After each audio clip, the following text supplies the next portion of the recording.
On this episode of the Contagious Influences of America podcast, I've got two incredible filmmakers right here in the homestead. I'm talking about a couple of guys. Well, first of all, let me tell you about Adam Anders. This guy has won People's Choice Awards, Golden Globe Awards. He's been nominated for Grammys. He has produced all kinds of music, film, and television. He's the #1 in-demand executive producer when it comes to the genre in the entire entertainment business. And he's going to be right here, and he's going to bring along his producing partner. And I'm talking about a guy that is just, the two of them together are just absolutely amazing, and they're funny as all get out. Alan Powell is in the house, and they're going to be talking about something very special that hits theaters on November the 10th, and that is Journey to Bethlehem. Stay with us.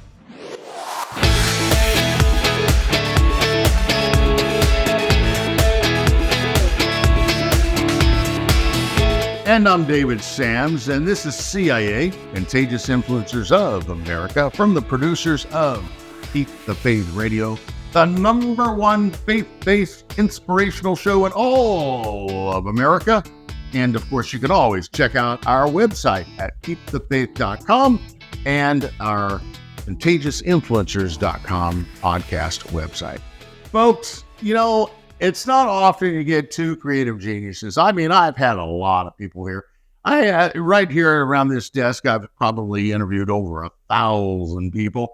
But these two just, I'll tell you something. I invited them over, and then I had the director, Adam Anders, he hung out with me for another 3-4 hours after we were done. We were having so much fun, and that's the way it should be. But I can't wait to tell you about this project. It's called Journey to Bethlehem, and I know we've all seen the nativity story a million times. We think, what can you do with that story? It's been told, and it's been told, and it's been told. I know, I get it. But guess what? They have turned this thing into a musical. And it is a phenomenal story, and the music is just unbelievable. It's so beautiful. And it comes out, hits theaters on November the 10th, and of course, it's from Sony Affirm, our great friends over there. And I want to tell you, first of all, to have these two gentlemen sit here, wait until they tell you how they got Antonio Banderas, the legendary Antonio Banderas, who has won... well, he's been nominated for everything, Oscars and everything else. This guy is he's just amazing. But wait until they tell you how they actually got him to take the lead in this movie. I'm not talking about agents and managers and going to the Hollywood luncheon and whining and no, they did something extraordinary to get this guy to play the part. And to tell you the truth, they stalked him. So wait until you hear the story. And I'm not kidding. You're going to want to hear this. But I mentioned before that I've got filmmakers here who have been in so many projects. First of all, Alan is a great actor, and he's a great producer. And then Adam, I mean, what? I already told you all the awards he's done, but listen to these projects he's done. He's done, his music has appeared, for example, in works like High School Musical, The Wedding Planner, Rock of Ages, and of course, Glee. I mean, this guy produced Glee forever. And I mean, he's done live, these live theatrical shows that have appeared on the networks. Well, he has done them for example, Fox. So I can't wait for him to tell you these stories. But here's the crazy thing about what I learned. I mean, the craziest thing. This guy was Stephen Curtis Chapman's bass player. That's how he started out. And, and he actually returned the favor in this project because he gave Stephen Curtis Chapman one of the great pieces in this movie. So you're going to hear Stephen's music in this movie, but you're also going to hear some other great songs by some great artists. So we're going to We're going to have them on in just a second. And as a matter of fact, you know what? Let's just go to let's show the preview, and then once we show this, we'll come back and I'll have Adam and Alan right here in the Homestead studio. Okay.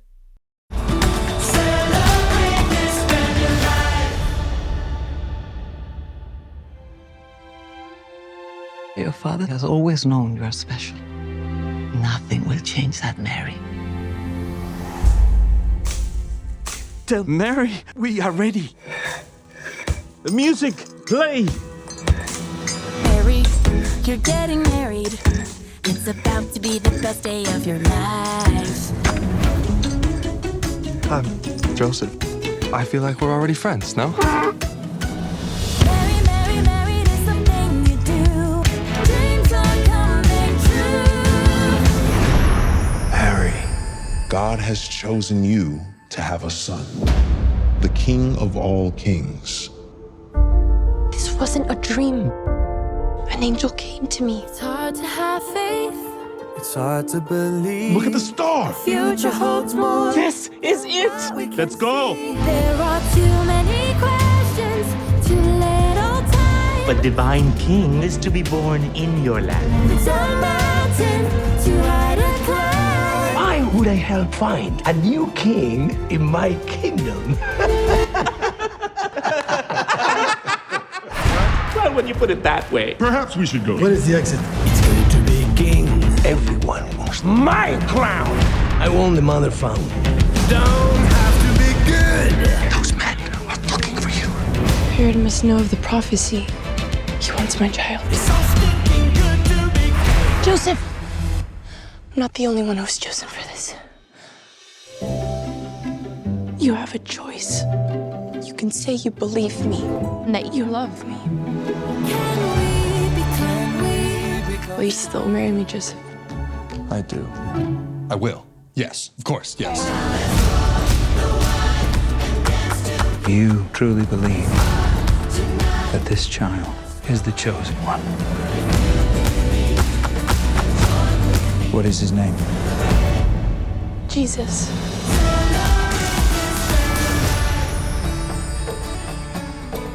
I think even Fig is beginning to tolerate you. Stop. Stop.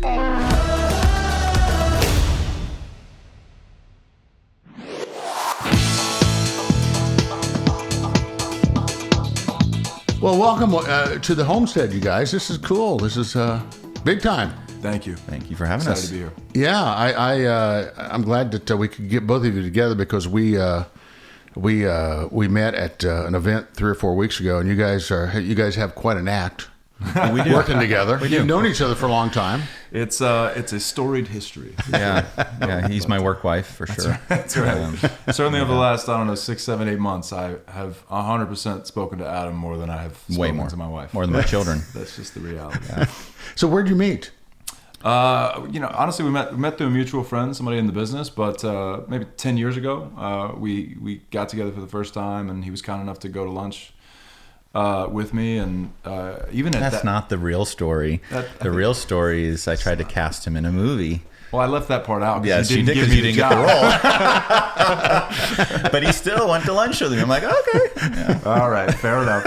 So he didn't hire me. There it is. No, but Adam's reputation has preceded him for a long time in a very positive way, and so he did. We went to lunch, and I remember he told me about this project even at that lunch, because I always ask creatives that I respect, like, what are you doing? What are you excited about? What's coming up? And he told me about Journey to Bethlehem there, and even in that kind of limited elevator pitch, if you will, that he gave me, I was very excited by the premise, whether it be the story itself that has meant so much to me and my family for ever, the story of Mary and Joseph and the birth of Jesus, or the way that he presented it and how he was going to treat it differently, and obviously that it's a musical, but it's going to be a family movie, and there's going to be fun, and there's going to be comedy, but there's going to be romance, like all this stuff that felt so right to me in a way to present this story. I tried to get involved even then, but so fast forward years later, and we stayed in contact and stayed friends, and a whole bunch of lunches later, when I was fortunate enough to start this company 4 or 5 years ago, I think one of my first calls was to Adam to go, what's going on with that movie that has never left me? And we started the journey of doing this together, and it's really just kind of cool and serendipitous to be sitting here now talking about it. Mm-hmm. So I'm interested in what role did he give you? Didn't he give me? Yeah. Well, I don't know what. I'll let Adam handle that if he wants to. We were trying to cast for animals in a movie, and he just didn't quite cut it as a donkey.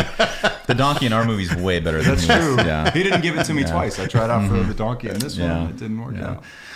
So you guys have quite a storied careers. First of all, you were Stephen Curtis Chapman's bass player. Mm-hmm, initially, and then producer, and that's still my favorite thing you've ever done, by the way. Yeah. No, I was with Stephen for years. Started as a bass player as a teenager. He hired me when I was very young, and it was an amazing journey with him. He was a mentor for me. Really an important time in my life, and then I moved to LA and started producing and writing pop songs, and we stayed in touch all these years, and he's a big part of my life. And so did you owe him the he has a song in a movie, right? He does. The end credit song. He called in his favorite. He called it in. Yeah. No, it's it was funny because we've talked about it. It took me 17 years to get this movie made, and we've all had ideas as creatives that come and go, and we're like, oh, this will be a great idea, and then nothing happens. I must have been a bad idea. I'm moving on. This was the idea I could never let go of. Like, I'm making this movie if it kills me, and just it would not leave me. But it's been going so long that I wrote one of the first songs for this movie when I had just been working with Stephen, and it was like almost 20 years ago. So there's a guitar riff that it's built around that is very reminiscent of Stephen, because I was so involved in his music then, right? Because I did the Speechless album with him, and it was just part of who I was then. And as we were trying to figure out who should cover that song, I'm like, it has to be Stephen. Mm-hmm. Like, it's written for him. Mm-hmm. Mm-hmm. So I call him. I'm like, "Hey, man, what are you doing next week?" And he was so gracious and so excited to be a part of it. And he sounds amazing on it. Oh, well, he's still getting the number ones. I know when we had the preview screening, he brought the family, the grandkids, everybody was there. Yeah, he's kind of a proud dad a little bit. He's an incredible man, which I think everybody here knows, but he just sounds so good on it. He helped finish writing it too. We didn't have a verse for it. It's this betrothal moment in the movie, and everybody sings and dances to this chorus. But I left the verses open on purpose to see, okay, who am I going to do this with as an artist later? And then, of course, we wrote it with Stephen, and he did it. And then we brought We the Kingdom in as well to feature on it with him. And it's a really special track, I think. So you guys, you both have a love for musicals, and what is it that because that's if you look at your credits, well, just run down some of them for me. Some of the credits? Yeah. I started in music, so I started in a band a long time ago. But I think the combination of Anthem Lights, the band calls Anthem Lights. Funny thing on the trailer, side note, I was kind of scrolling through comments and somebody goes, "Is that the guy from Anthem Lights?" It's a behind the scenes video, and they're like, "Wait a minute, I have not seen that comment." One person said, "I want in that pipeline from Anthem Lights to movie producer." That's funny. But anyway, sorry, keep going. The combination of film and music is the medium that moves me the most. So when I started acting, the first movie I ever did was a movie called The Song, where I played a musician. And then as a producer and as a creative, someone who has the opportunity to develop and pour gasoline on fires that are already going, I am just always drawn to films that either use music in a really meaningful way or musicals themselves, because again, for me as an artist, like, that's the thing that gets me really, really excited. And for this project, I mean, to work with a guy like Adam, who, he wouldn't say this, but I think you can if you look at his credits, there's really nobody in the industry that has been more successful at putting music together with film than what he's done. So to be able to do that with him on something that is a story that means so much to both of us is honestly is one of the great pleasures of my career so far. And what was that Netflix? Oh, right. We made a movie called A Week Away, which was that was really cool. Oh, thank you. I mean, that was sort of that was a musical, and that was a love story, and that had the things, and honestly, just bringing it back, like, don't we put go there. Well, no, not that. I was going to do that. Oh, come on! He asked me to direct it. That was I actually offered it to Adam first as a director, but But in fairness, it wasn't the same script. It's not. It's not. It's a whole different thing, and things happen the way they're supposed to happen. But it's, you know, we covered 2 of Stephen Curtis Chapman songs in that movie because I've been such not just a fan of Stephen's, but truthfully been shaped and molded by his music my whole entire life. Stephen even came and did a cameo in that movie, which oddly I did the original. That's right. You did Super Dive. weird. It's all so kind of interwoven together, but. Yeah, making that movie and my passion for Christian music, which is what I grew up under and have been a part of creating as well, and then putting that together with film and story the way we did with A Week Away is something that is really important to me and a really fun creative journey. So again, that's also one of the reasons why this movie just made so much sense to us, and we got as a company so excited about it. Now you're doing a TV series? Now we're turning A Week Away into a TV series. Wow. Yeah, we're doing it with Angel Studios, the guys that did The Chosen. Yeah. So it's we'll see where it goes. That's fantastic. Thank you. And your last 17 years, I mean, look how much you put into all the credits. You did Glee? Was it Glee? I did do Glee. And you won a couple People's Choice Awards. I did. Done a lot of movies, Rock of Ages, High School Musical. Gosh, I don't even know. It's all a blur. A lot of stuff. Worked with a lot of great people. I'm still trying to. I was in the TV business forever. If you told me that a bass player was going to do all of these musicals and then direct this film, and all in a short period of time, because 17 years is not. I know it probably seems like 80 years for you with all sitting in those edit bays and. All night long and trying to put this stuff together and putting together the cast and overseeing this production, that production. I mean, that's a lot of work, but how in the world did... I don't know. You know, it's one of the themes of the movie in Journey to Bethlehem is God has bigger plans for you than you can even imagine. And it sounds like a self-help book, actually, nothing about it. But one we all need to hear, if we're honest. But I am living proof. I studied jazz bass. Right, I wanted to be a bass player. That was as far as my dreams went when I was young, and I diligently worked at that 6-8 hours a day. I was like obsessed, and then I became Stephen's bass player as a teenager. You know, I was really good, but then I was like, I need something more. This isn't it. And I started writing songs, and I worked on Speechless with him and produced, and it just kept growing. But all along, I felt a little bit unfulfilled, and I could never put my finger on it because I'm not a malcontent. I'm very grateful. I've been incredibly blessed. I say all the time, if my career ended tomorrow, it's like, wow, right? But something was missing. So as a creative, you're always chasing after that thing. And I think probably as anybody does, right? You want to find that, why are you here? Like, what's your meaning? And I can say, directing this movie, it all came together. Like, this is what I'm supposed to do. Like, this is it. I'm finally fulfilled creatively. And that was an amazing feeling. And I hope it comes out in the movie, like how much I loved making this movie. Well, it's definitely one of those things that you might see time and time again, year after year. I mean, are you hoping and praying for the next Rudolph? I am. Or Frosty the Snowman. I joke. I want people to watch Elf and then this every year. Because I watch Elf every year. But I'm like, but this isn't Christmas. Santa hijacked Christmas. That's not what Christmas is about. So I think, that's the goal, is that it's an evergreen. Every year, this is what you watch as a family. I hope it's a classic. I really do.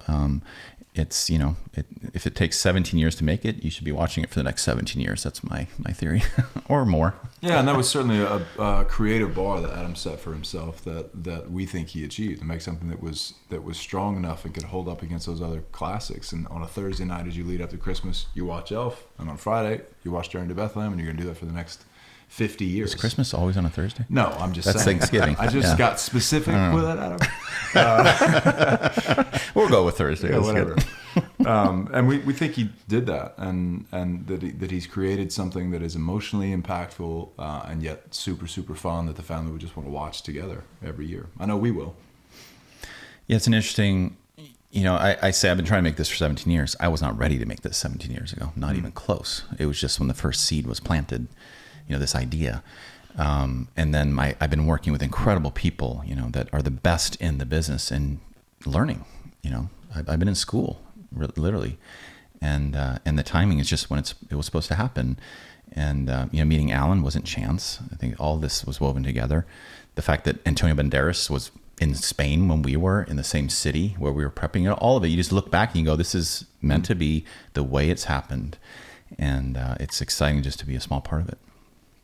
So talk to me about putting something like this together. First of all, let's talk about the casting. I mean, you really you put together an unbelievable cast. And first of all, Antonio, how difficult was that to get him? I mean, well, it's a whole movie in itself, frankly. Antonio was always top of my list. Everyone wasn't a believer in that idea from the beginning. But if you go watch Antonio in Phantom of the Opera, he's unbelievable. And not to mention he's an Oscar-nominated actor. He's a phenomenal actor. And I knew he was a man of faith, very strong faith. So I'm like, this is perfect. And we're shooting in Spain, and he's Spanish. Let's go. So that, just seemed to make sense. But then going from that idea to actually making it happen, that's a whole other story. But as luck would have it, we were prepping in Madrid. Antonio was in Madrid opening a show company that he directed and starred in.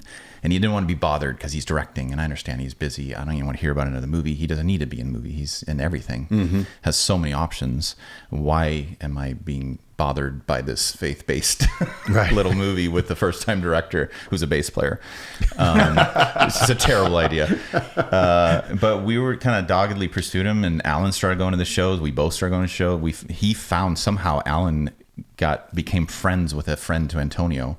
I had been peppering the manager endlessly for 3 months, who had read the script and liked it and played the song for Antonio. He's like, I can't sing it; it's too hard. And it was this whole thing going.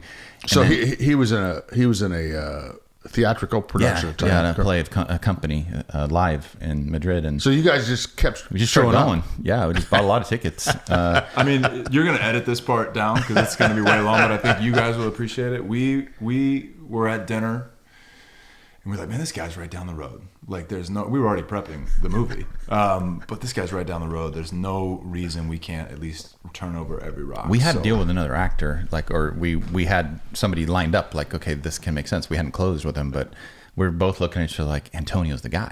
We gotta try. We won't be able to live with ourselves. So we start going through our I go through all my contacts in my phone, and every person that follows me on Instagram. This is a true story, and again, you'll edit this out, but you guys will appreciate it. And then I was reaching out. Don't be so sure. Yeah, I was reaching out to everybody who I thought maybe would have a contact to Antonio Banderas. So I don't know, 100 text messages or DMs later, one of my friends reached out and goes, "Oh, the guy I used to date, I think is friends with Antonio." By the way, side note, if you ever need a tea time when there's one that doesn't exist, he's the guy. Like, this dude does not quit. Like, I'm telling you, he was relentless. So my friend sent me the contact information for her ex-boyfriend who she thinks was friends with Antonio. I reached out to that guy, went and met that guy the next day, who was a lovely guy who owned a theater there in Madrid. We hung out. He was awesome for like an hour. He's like, no, I don't know Antonio, but my friend knows Antonio. So then I meet with that new friend of mine, met his friend who really was a friend with Antonio, but I didn't really know. And so I go, all right, we're going to roll the dice. So we got tickets for everybody, including Adam, to the show the next night. And we took my new friend, who I didn't know 12 hours earlier, Adam, and his friend's friend, who we think knows Antonio.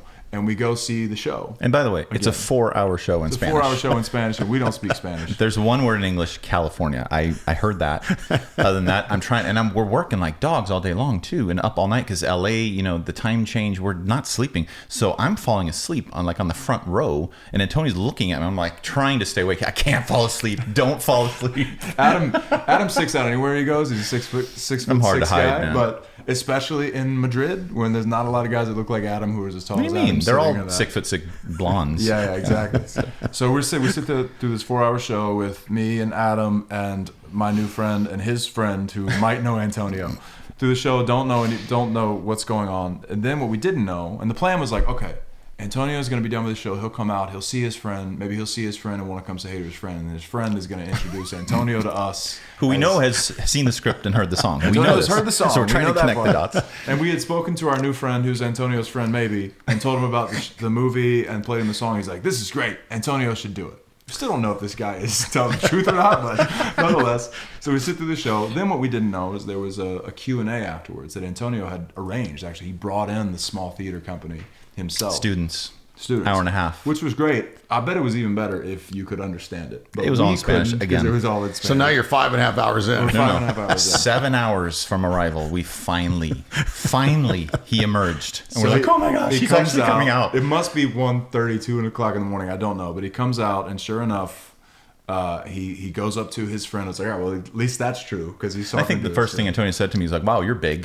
That was the hello. And I'm like, yes, I am. Thank you for noticing. So they're like 7 or 8 feet away. And you could tell that our new friend, who turns out was friends with Antonio, was having the conversation he said he was going to have, which was in Spanish that we couldn't understand. But it was some version of like, you got to go talk to those guys, and you should do the movie that they're going to talk to you about. Because he was pointing to us. I think he said muy bonito. And, yeah, whatever. Yeah, I don't know. So finally, Antonio comes over and was an incredible gentleman, a really nice guy. And I said some version of like, hey, nice to meet you. We got this thing, blah, blah, blah. And then Adam had about 30 seconds to give his elevator pitch to the director. And I'd been thinking, because I had nothing else to do for 7 hours since I didn't know what was going on. I'm like, what am I going to say in 30 seconds to get him to do this? Because I know he's seen the script, liked it. I know he's heard the song, liked it, but thinks he can't sing it. So give me your 30-second elevator pitch. Well, during the show, I made sure that he was singing notes that are as high or as low as the ones in our song. So I'm like, okay, I got to get rid of that barrier to entry. Yeah, because you knew that was going to be that was a big thing for him. He's like, I can't sing this song because it's a really challenging song, hardest one in the movie. But I had my trusty iPhone piano, so I'm like, oh, look at that. He's singing the same note that's in our song. So I had that ready. And then there was a thing he did in the play that's not in Company, the original. He's played the lead in the play, and he would snap his fingers, the character snap his fingers, and it would change everything on set. The colors would change and everything would change. Well, in the script of the movie, little spoiler, Herod, the character I wanted to play, snaps his fingers, and things happen in the movie. I'm like, this is my end when he was snapping. So that's what I started with. I walked up to him. I went, you were born to be Herod. You are Herod. He's like, what are you talking about? I said, this is in the script before I saw this. And he's like, what? And it intrigued him. And then he's like, yeah, I like the script. Okay, that's really weird, but I can't sing the song. And I said, yes, you can. Yeah. And he's like, it is a cool song. And he goes, do I get to be the bad guy? And I said, oh yeah. I said, you get to be a rock star bad guy. And he's like, this sounds fun. I like you. Okay. So how much time then passed before he was on set? I think it took about a month before he was on set. Wow. It was towards the end of the play, but then Alan had to go through 3,000 million calls with agents. That's another story. That was his problem. But he on set, look, we were already shooting and we hadn't closed with Antonio. And I would look over in the corner of my eye, I'd see Alan's phone ring. He'd look at it, his head would like sag, and he'd walk away into the desert and start doing the call. And I knew, oh, Antonio's people are calling. So that was a whole different learning experience. Love that you get the talent, they want to do it, but rightfully so. Then you get to go through the process of making sure that he's taken care of and his team does what his team is supposed to do. And is this where they require red M&Ms in the trailer? And well, Antonio's great. I want to be really clear. There was no red M&Ms, but Antonio is Antonio. He's an Oscar-nominated actor, and he gets taken care of, and he should. Yeah. Let's just say we didn't have the budget they're probably used to. Let's just say that. Let's just say that. That's the nice way to say it. Yeah, we're like, and we have this much money. Yeah. So he said he wanted to do it. There was many days of, you shoot 12, 13 hours, and then the West Coast would wake up, or LA would wake up. And so for me, you shoot 12, 13 hours, and then I would start to get into the 2 or 3 hour conversations with his team to then wake up what felt like 2 seconds later and then do the whole day again. Oh, wham. I know, but totally worth it. I mean, what he brings to the movie is invaluable. I mean, I could actually put a number on it, but it's invaluable. So we know exactly what it's worth. No, what I say is, for me, the character that I wrote, the Herod I wrote, it was in my mind's eye when I wrote that character. He literally embodied. Yeah. And for someone to get so like completely what was on the page, because usually an artist, and they take that and they do their own thing and they go, and I fully expected that, but he just took that and then he brought it to life, and beyond what I could ever have dreamt. Like, I'm like, oh my gosh, this is exactly what I was thinking, but so much better. Like, this is awesome. Yeah. And he's one of the only actors I know that can, once you see the movie, you'll know what we're talking about. He can switch like on a dime from like lovely and charming and charismatic and a rock star to evil, just like snap. And that's very hard to do as an actor. And he's just unbelievable. So is he happy with your work? He's thrilled. And actually, it's funny because it's a big leap of faith for an actor like of that stature to sign on to a movie of this size with a first-time director. But he just loved it. And it was funny because one of the big sticking points was we had to fit his schedule in a very tight window. And we finished that and we got all the shooting done. He comes up and he goes, I just loved working with you so much. I would have gladly spent more time. I just look at Alan like, are you kidding me? And he's like, I give you way more days. This was fun. That was a huge negotiating point. Oh, we can't do more than this. And tell your agents that. Yeah. But he wonderful. loved it. He was so amazing and just bought in completely.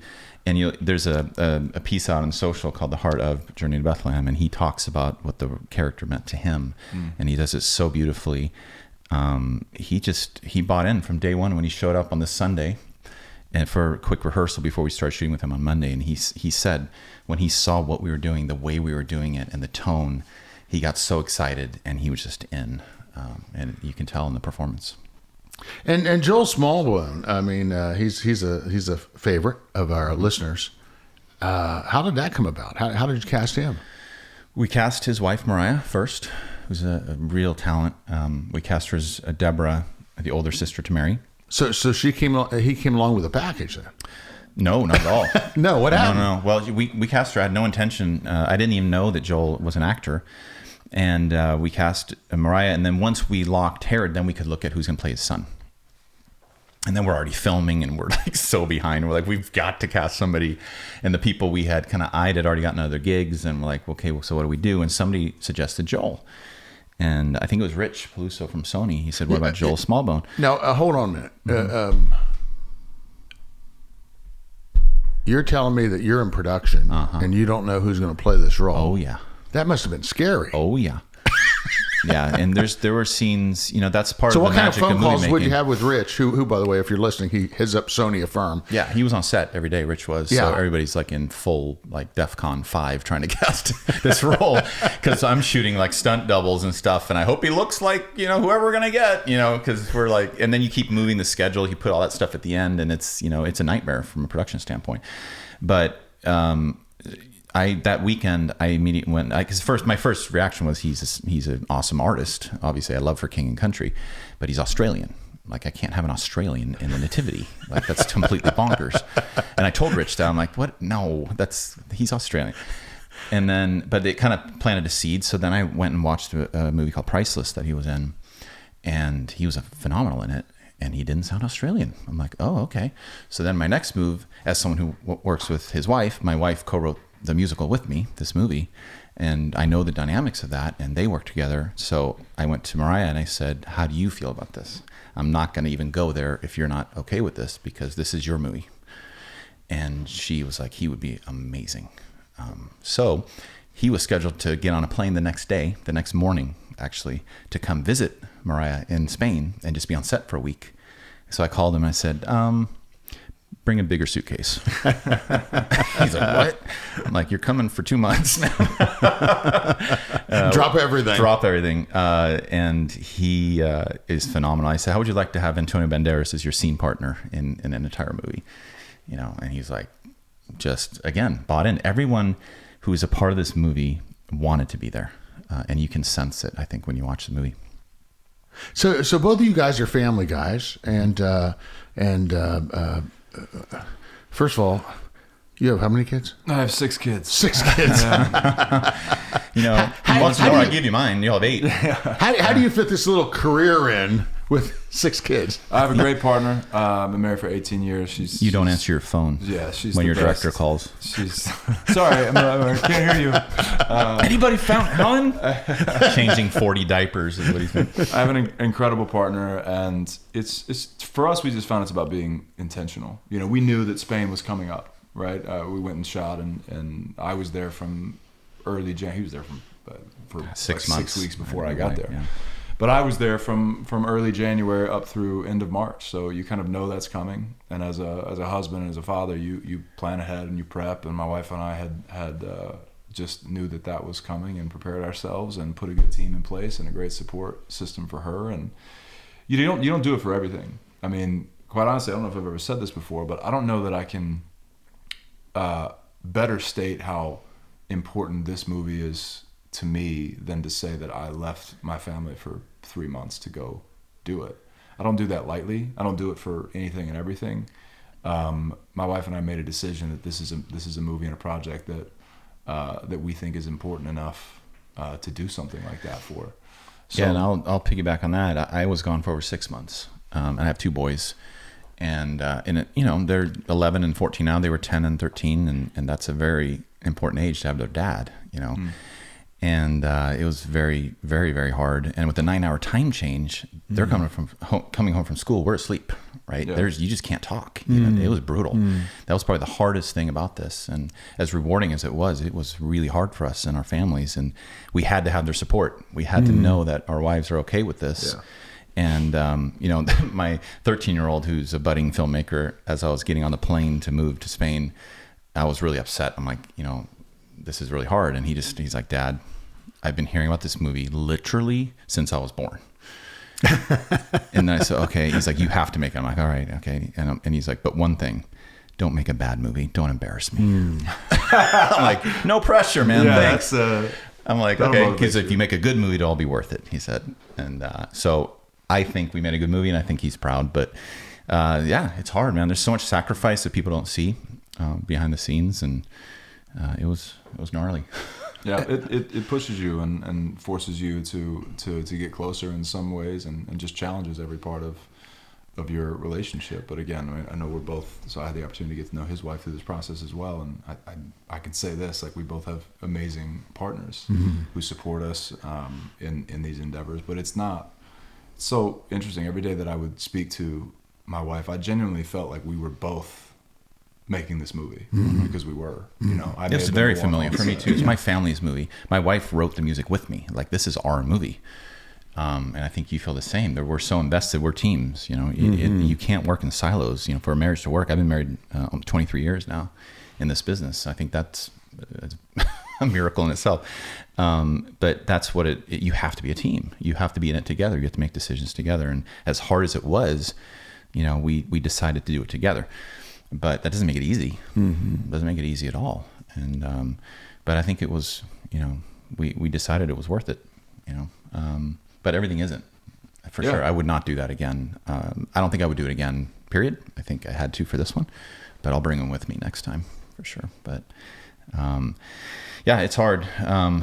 But yeah, we became wives instead. We're like.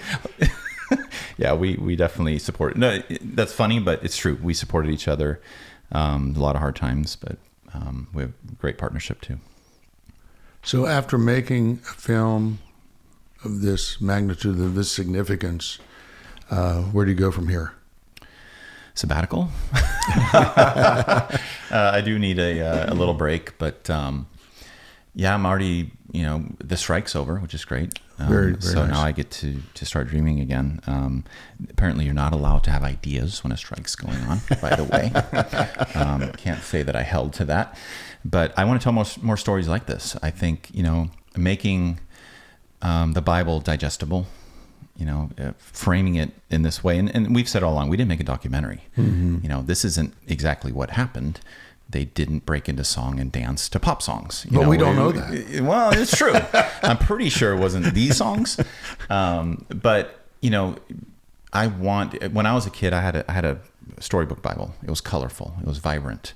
And I remember how much I looked forward to reading it, right? I leaned into the stories because of the images and the color and the beauty.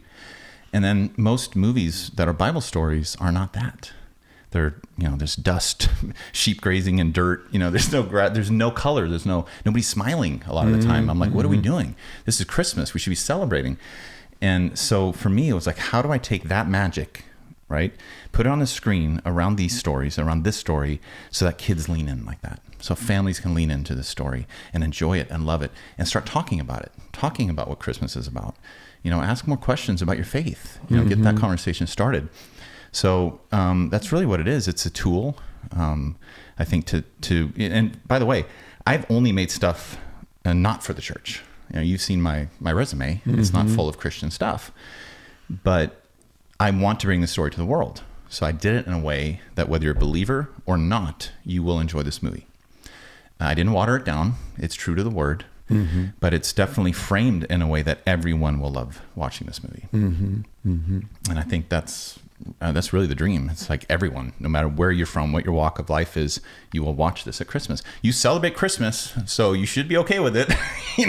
You should be okay with what this Christmas is actually about. It's Christ.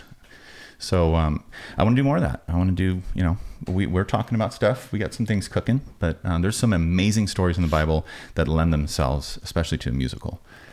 So they'll be coming. I just have to ask you, since it's on the on all of our minds right now, and that's AI. I'm actually not real. Yeah. I personally embrace it. I love it.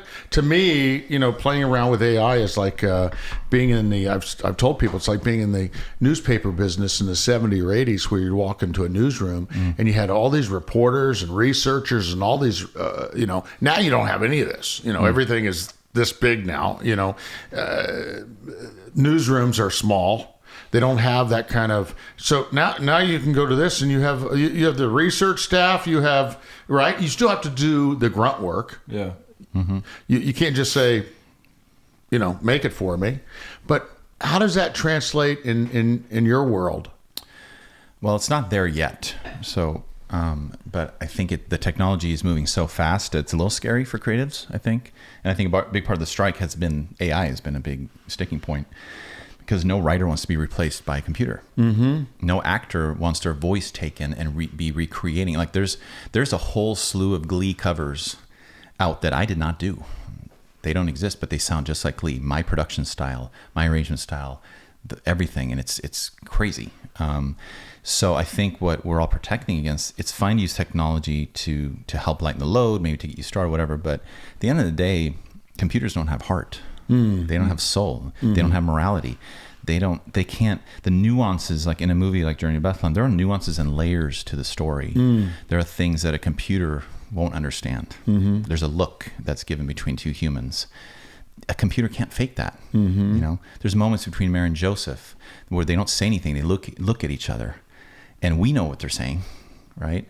But a computer can't do that. So I think there's always going to be, in my opinion, humans will always be needed for art. Whether a computer gets you kind of be able to fix things like ADR, if there's one line that got messed up and the actor's not available, those things, it's great to have the tools. But at least I hope we never get to the point. I ran a record company for a while, and they were bringing in apps that would write songs for you. Here's the hit songwriting app, and I thought they were kidding. I'm like, what? Are you joking right now? And they'd actually do it. Like, they're using these things to write hits, and it's just, to me, it's horrifying as an artist. We know that there's some people who can't sing, but if you... But this is a little further, like, and you can tell they're really bland songs, and there's no depth to it at all.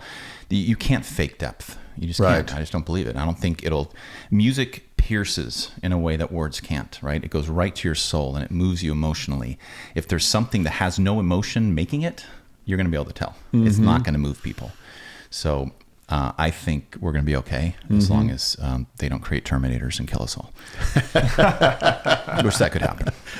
Yeah. Listen, for me, I think if it's helpful, then I think it can be additive and truthfully can allow us to make film or TV look and feel bigger and have a deeper emotional impact for the audience if it's used as a tool in that capacity. But I think you nailed it when you said that you can't take the human out of art. That's what art is representing humanity through whether it be painting or a song or a film or anything that's artistic. It's because it's relating to us on some human level. So I'm not personally really afraid of that aspect, because I just don't think it can be replicated. I do hope that the powers that be, if you will take that into account in how they treat artists, because I think that's kind of the real danger, that some of the landscape of entertainment becomes less appealing to true artists because studios or whoever are just replacing artists.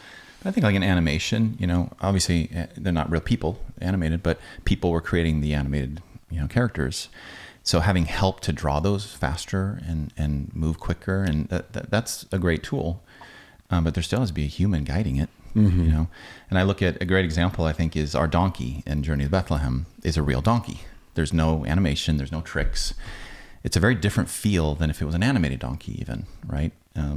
And I think there's a humanity, there's a realness to it that makes that donkey really emotional. He's scoring like he's the real star of this movie. Like he's scoring through the roof. And he doesn't have one line in the movie, which he's very upset about, I heard. But Fig is amazing, and it just needs to be real, So I'm a believer in that. Like you said, humanity and soul and I don't know. You can't fake everything. You just can't. Well, we are so looking forward to this film, November 10th? November 10th. November 10th. Yes, fantastic. Worldwide. Yeah. And thank you so much for stopping by the homestead. And I really appreciate you guys and what you're doing. And we wish you much success. Thank you very much. That means a lot. Thank you guys for having us, genuinely. We appreciate it. Thanks again, Adam and Alan. Thank you for stopping by the homestead. This has been CIA, Contagious Influencers of America, from the producers of Keep the Faith Radio. Please do check out our websites, KeepTheFaith.com. You're going to find all kinds of goodies. And also check out ContagiousInfluencers.com, where you're going to get something like 250 episodes of what we do right here. Now, we just started recently doing video. They make me do it. I don't want to do video, but they make me do it. I just said, no. I was in TV for 30-some years in Hollywood. I produced some great shows out there, and I launched some phenomenal shows. Maybe you've heard of Wheel of Fortune, Jeopardy, Oprah, just to name a few. And so I've been there and done that. And I just like, do I really have? First of all, I'm like Obi-Wan Kenobi. I'm the wizard behind the curtain. I don't like to be in front of the camera.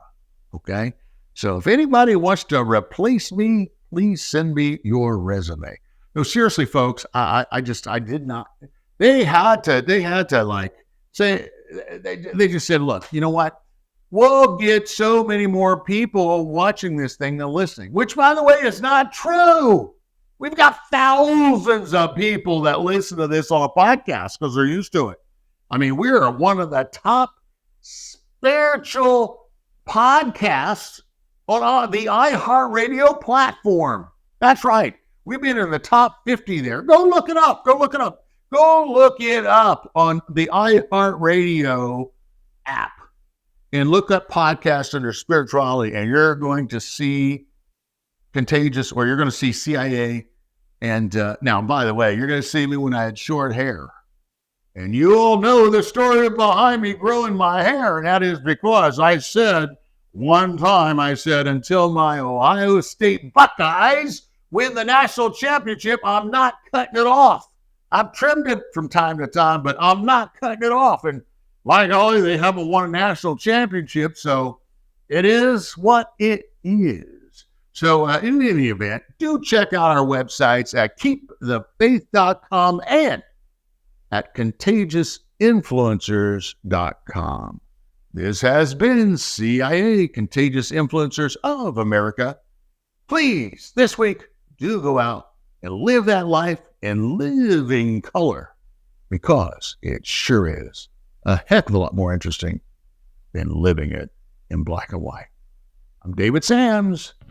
I'll see you next time.